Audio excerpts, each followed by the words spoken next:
Thank you guys so much for joining us for another episode of Daddy's Girl. Today, I am so honored to have one of my closest friends, Brittany Hixenbaugh.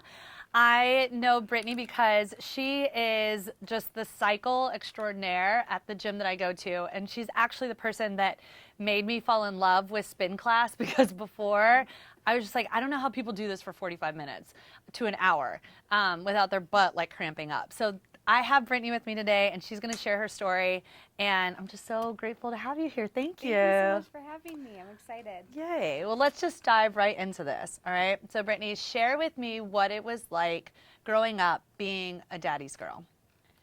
Being a daddy's girl, for me, was having a best friend as a parent.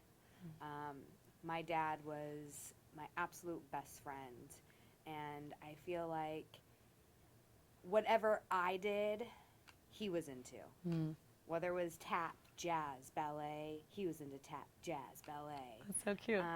So I felt like I could never disappoint him and vice versa. I was just the apple of his eye. When I did soccer, he was my soccer coach. Again, throughout childhood, just any sport that I was involved, he wanted to be right there, being my cheerleader, Yeah. just alongside me. So for me, being a daddy's girl was having that best friend, constant support, that positive influence, Yeah. just cheering me along my whole childhood. That sounds awesome. Sounds like such a good I can't dad. complain. So we'll shift gears. So when did it, I know for me, the realization of when your dad is no longer there, for me it took a while for it to sink in. How was it like for you? When did that realization happen? So for me, it went in stages. Okay. I was in a car accident with my father. Wow. And so when I lost him, I was also, basically I was not mentally there. Okay. I suffered some head injuries and was in a concussion and in the hospital for about a week.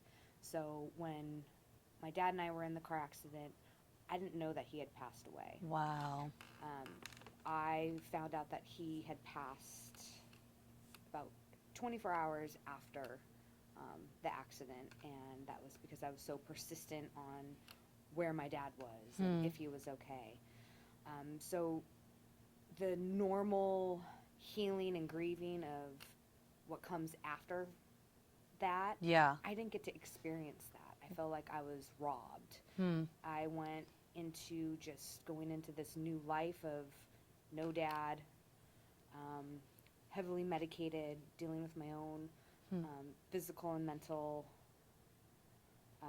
situation. And Sure. so it wasn't until about a month to 2 months after the accident, I was graduating college. Wow. And I graduated May 13th of 2007, and that was the first time that I realized my father wasn't physically there. Right. And it was a specific moment at a dinner with all my friends, sorority sisters, roommates, and their families.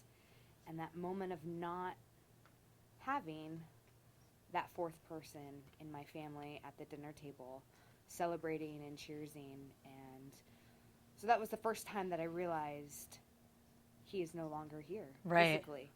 And he was so proud of me. I'm his firstborn, and he was so excited that I was graduating, and graduating within 4 years. Wow. Not taking a fifth year. No offense to those who do, but he Right. was so happy that I was doing it in 4 years, and I was graduating, and it was at my graduation, the first time I realized he wasn't there to cheer me on and watch me with my cap and gown. So. Wow. And what do you, because now you're like this strong, independent, like happy, so motivating to other people. What equipped you? What did your dad equip you with that got you to where you are now? Because obviously you went through that grieving process, and then you had to kind of, I'm assuming, pick yourself up off the ground and then shake yourself off and then go from there. What do you think your dad equipped you with or instilled with you that made you the person that you are today? My dad was the most selfless man. He worked 13, 14, 15-hour days. Wow. And so his hard work and just never giving up, providing for his family to make sure that, you know, I had the life that I deserved and that he wanted me to live. Watching him just work so hard instilled in me this worth ethic, that no matter what happens in life, you're going to pick yourself up and you're going to carry on. He would always tell me, shoulders back, head up, and walk tall. So anytime I would get down and call him in college and, you know, I bombed this test, or, you know, I'm having an argument with so-and-so, or just life was getting me down, he would always tell me that throughout childhood. You have to put your shoulders back, head up, and walk tall. Failure's not an option. And I watched my dad go through job, and pick himself back up. So he was that role model throughout childhood, and I got to see it firsthand. He never gave up. Yeah. So I kind of did the exact same. Failure is not an option. Wow. And knowing that my dad would want me to Yeah. pick myself back up Right. and keep moving forward. Yeah. Which you do every day. I try. At 5 a.m. I do. at spin class, there she is with like her messy bun and a positive attitude and a great playlist. She's just picking herself up and like being awesome for everybody. And then going and then being a teacher at a school, like same thing. Like you're always just in the cycle with other people on so many levels. On the go. Yeah. He always said, you know, there's so many people out there that are far worse off than us. Our problems don't even scratch the surface. Right. There are people who are without food, without water, without shelter. So growing up, even though I'm a daddy's girl, and that to me was something so much more than monetary status or being given things. Right. It was the relationship that I had with my dad. Wow. He taught me that, you know, you're here today, you're gone tomorrow. Make the best of your life. Yeah. And he sacrificed his life so that my brother and I and my mom could have the best life. And in the end, I think he gave the biggest sacrifice of his own life. Right. In our accident, I survived. And I think truly that he, in the end, sacrificed his life for mine. Wow. And what attribute, I know that's tough, what attribute do you most admire in your dad? The word that comes to mind is relentless. That's a good one. Yeah.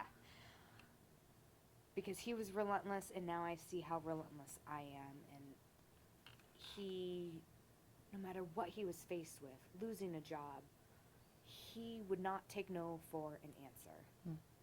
So whether, I remember he lost a job, and whether it took 6 months to a year, he never gave up. 24/7, he grinded. I mean, he was what we call today a boss. Yeah. Failure was not an option. Yeah. He never gave up. And so relentless is definitely a word that I would pair with my dad. Yeah.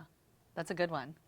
That's a really good one. I like that one too. So one of the reasons why I created this series was because I feel like we don't often enough we don't get to have these conversations and just reflect on the beautiful memories that we had with our dad or what he instilled with us, because a lot of other people close to us maybe don't grieve the same way that we do. So with that being said, I feel like, I know in my own life, especially because there's been years that have passed since he's passed away, that one of the questions that I drew up is that, what would you say, you know, if it wasn't me sitting here, if it was your dad sitting here, you know, and you're at where you're at in life now, like what would you what would you say to him? God. Well, the first thing is I'd give him a big hug Aw. and just tell him how much I love him. Yeah. And the next thing I would say is thank you. Mm. Thank you for sacrificing years of work Wow. to provide for my mom, my brother, me. I didn't realize growing up, now being an adult and 33, Sure. how much work it goes into providing for a family. Mm. How much tuition for college costs. Sure. Yeah. How selfless he was to provide Yeah. for his family. So saying thank you Yeah. for giving me the best life. I almost feel like an asshole. I feel like a complete asshole knowing how much my life costs monetary and how much work he put in to provide. Right. And never complained about it. That was something Yes. that was so beautiful. Yeah. Same with my dad. He never complained about it. Yeah. He was a father. It was his responsibility, and he loved to see how happy we were. Yeah. So I would say I love you, and I thank you. Yeah. And I'm sorry. I'm sorry if there was any other time growing up, more so that I didn't get to the times that you asked me to go on ski trips, and I was too young and excited to be. I'd rather go with my friends Right. to the beach or to the mall. Yeah. It's those small moments that I wish I could take back, and I wish I could have gone on those trips, because now I know how short life is. Right. And yeah, I miss you. And don't ever leave me, because I feel his presence. And I think that's one thing that scares me, is that I'm scared to not feel his presence. Well, that is the reason why. I mean, there's a lot of reasons of why I created this, but one is because I feel like when we don't talk about someone that has has passed away, that every day, every time, every year that we don't talk to them, I don't feel as connected. I don't feel their soul, or I don't feel like other people are remembering them or talking about them. And it's like, in some form or fashion, they really do die, and I want to keep that memory alive. I want to keep that legacy alive, especially because this is someone that's impacted our life on such a grand scale. Like, my dad was my hero. My dad was my biggest cheerleader too. So I thank you for sharing that. Like, I completely understand where you're coming from, because I think I would say the same thing. Like, here's this person that's they sacrifice everything, and they do it without any kind of expectation back, or, no complaining, no nothing. And then, I want to go to the mall with my friends, or, whatever. I want a new car, or whatever the case may be. So I completely understand. What would you want either your immediate family to know or the world to know? Like, what do you want the world to know about your dad? So my dad, for sure, hands down, started the fanny pack trend. Okay. I kid you not. I was not expecting that. Okay. The world needs to know David Brian Hixenbaugh started the fanny pack trend. Okay. Growing up, he would wear fanny packs. Okay. The total dad sweatshirt around the waist. The mustache. Oh, man. The aviator shades. Uh-huh. And a cigar in hand. Full on. Like Tom Selleck. Tom Selleck mustache. Yeah. But my dad started the fanny pack trend. I love that. What did he have in his fanny pack? He used to say that he had his things in it. Okay. His things. His things would be his wallet. Okay. A cigar. Okay. He always carried Tic Tacs. Okay. Not a lighter, matches. Okay. Mm-hmm. Those were his things that he needed. Right. And so we would always give him such grief about his fashion sense, because Sure. Even into the 2000s, 2007 Yeah. family weekend at University of Arizona, he came rocking the fanny pack. But he always had a cigar and his Tic Tacs. That's awesome. ready to go. So I love that. that's the one thing that the world needs to know is my dad had awesome fashion sense, and he started the fanny pack trend. He's a trendsetter. Trendsetter. Yeah. What my family, my immediate family, they just need to know that we were so loved by him. Yeah. We were absolutely loved by him, and he sacrificed everything. Everything. Yeah. His own life for us. So. Wow. Yeah. Well, thank you so much for being here Thank and you for sharing your having me. story. I know it was rough. I feel like we need like next time just a big box of tissue. Oh, are you? Yeah. Paper towels. There you go. I feel like we need like a really big one. But I really appreciate you being here and sharing your for having story. me. And before we go, I want you to show what you brought, because it just gave me a little goosebumps. So when Veronica asked me about being a daddy's girl, Yeah.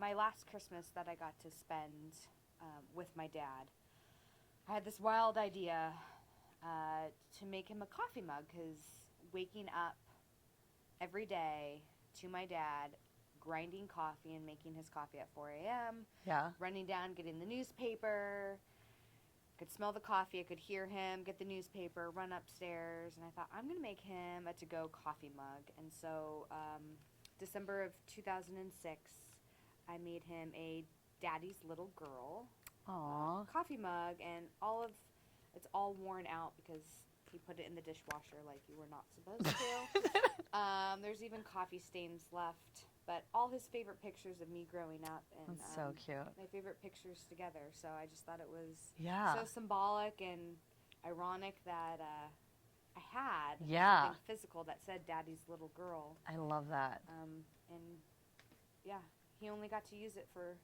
3 months, but as you can see, It got its use. it's kind of, it did. So Yeah. I cherish this, and this stays with me. Oh. Well, thank you. Thank you. Thanks so much for being here. I appreciate it. Of course. All right. Well, that's another episode of Daddy's Girl. Stay tuned for the next one coming out next week.